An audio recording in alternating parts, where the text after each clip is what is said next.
So let's set the stage really quickly about the initial public offering microcap market.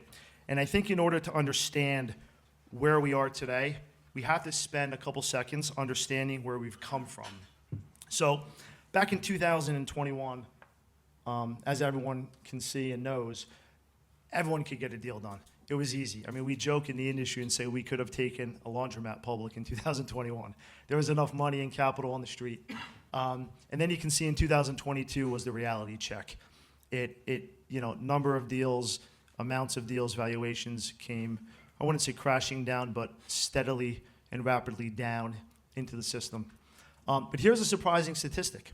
In 2023, just on numbers of deals, and people are surprised by this, a steady flow of deals. It rebounded. So people ask me when we speak all over the country and we talk to the community and the industry, say, well, why does the industry feel so bad? Why does it not feel like it's rebounded? Why does there only 87 deals, but it feels like there's 27 deals? And the reason is because the dollars raised, the valuations that are given, the median offering price, the median size of the deals has come way down. So as you see from 2021 to 2022, the industry is down by more than half. Billions of dollars cut from traditional deals. The median offering size went from 17 million in 2021 down to 8 million in 2023. Same with the average price that you can list on the exchanges. And here's a curious statistic that we're going to talk about is these selling stockholders. Is an inverted relationship to the strength of deals. And we're going to talk about that in a second. But before we do, Cale, let's start with you because you're at the forefront of this industry on a daily basis from a side of the industry that we're not in. You're at the heart of the financial community.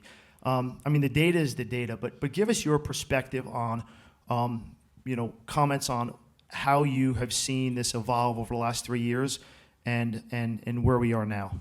Yeah, happy to, and thanks everyone for listening, and thanks Joe for leading the discussion.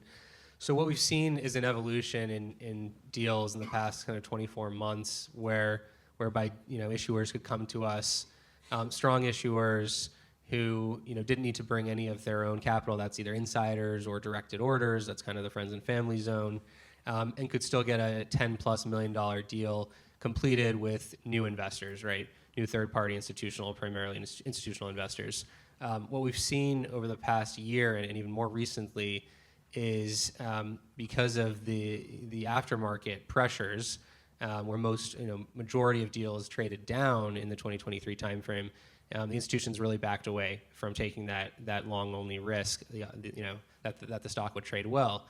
And so what we've seen is they're asking issuers, and so are the banks, primarily, and EF Hutton in particular, to come to us with a deal, with substantial insider, friends and family, directed type orders, and a reduced deal size. So still meeting the threshold requirements for one of the 3 exchanges, but really sizing these deals under 10 million with at least a third, if not more, in kind of committed capital into the deal. That helps get institutions excited that there will be tight float, limited selling, primarily as the guard, right, to promoting a deal performance in the aftermarket, and that they'll be the only ones really trading, selling, if you will, in that aftermarket. So when there's really tight book, and there can be that with many or few shareholders, but it's really about the ratio of kind of directed or insiders versus